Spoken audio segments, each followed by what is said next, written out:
The fire remembered our name, we were the ones who forgot. If you don't know Moria, hear this. It is Khazad-dûm, the greatest dwarven city carved beneath the mountains, now silent as a sealed tomb. Dwarves are mountain folk and makers. We bind stone to purpose and metal to song, and we keep our truest names like locked doors. I am Brokk Stonehand, exile and smith, and I came to wake a sleeping forge so our scattered kin could find a way home. The great forge of Moria once breathed like a mountain. Its bellows fed fires that tempered crowns and bridges. Now only dust filled the lungs of this place, and rumor said the fire would not answer flint or oil, only a key older than kings. I did not come alone in spirit. The exile's letters rode in my pack. Charcoal lines of homes remembered and gates we swore to open again. For you knew to our customs. Dwarves guard their deep names. Their true names, like treasure. For a deep name is a promise you can never unsay. The great forge demanded something like that, or so the old songs hinted. I began with the last bellows. They were half buried in slag at the far wall, leather cracked, ribs of ash-dark oak. I cleaned the valves, oiled the pivots with the last of my lamp, and stitched new seams from my travel pack. When I pulled the handle, the bellows exhaled a tired breath, as if the mountain itself tried to remember how to breathe. Sound carries far in empty halls. From the dark beyond, something shuffled, stone on stone, or memory on bone. Not everything in Moria is teeth. Some things are merely echoes refusing to retire. I prepared tinder anyway. Old charcoal kissed with shaved birch from my kit. A coal basket set like a promise. The flint sparked. The shavings caught. A shy flame crawled and then stalled, as if hitting a wall the eye could not see. The rumor was true. The fire would not rise to anyone who did not pay its price. I set down my hammer and listened. For a maker, listening is a tool. The forge spoke in drafts, in the weight of air, in the language of iron that wants to change and stone that forgives. I heard a word shaped like a door. Offer. Not coin. Not blood. Name. Understand. A deep name is the place where your life begins. To give it is to step out of your own shadow. I was an exile because I had refused to join the quarrel that split our clan, an argument about whose crafts would earn us favor above ground. I had no crown, no seat, no safe road back, only this work and a willingness to be smaller than the fire. I took a coal from the timid flame and pressed it to the memory of my deep name. Not aloud, never aloud, but in the place words are born. The coal flared. The air leaned in.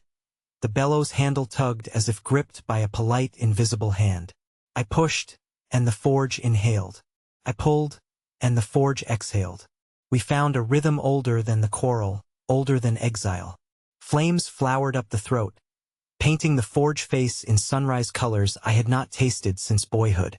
The great forge woke, and with it, iron began to remember it was meant to change. I heated the first billet and struck a simple shape. A chime plate, not a weapon. Let the world know we were awake. Each tap rang across the pillared hall, a clear note to any ear with dwarven patience. One by one, old shadows stood straighter. If you're new to dwarven craft, know this, we name our works when they are true, and true works answer when called. I quenched the plate, lifted it to the light and tested the sound. Traveled like bread smell in winter. Boots scraped the threshold. A figure stopped where torchlight broke against the dark, raising empty hands. I heard it, he said. From 3 halls away. He called me brother before he knew my name. Others followed. Familiar braids, unfamiliar scars.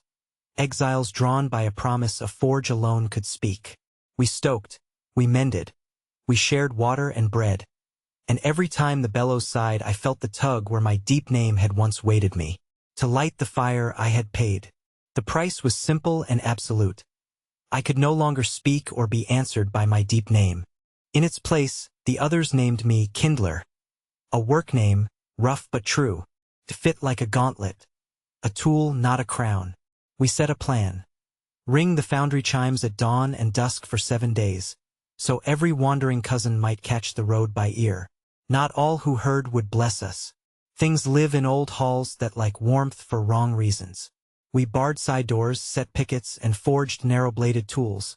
More for stubborn doors than skulls, but doors can be stubborn indeed. At the second dusk, a matriarch crossed our light with dust in her braids and 2 children at her sides. She did not cry, dwarves save water. She took my hand and pressed a stone into it, the kind we set in hearths to remember who we are when we forget.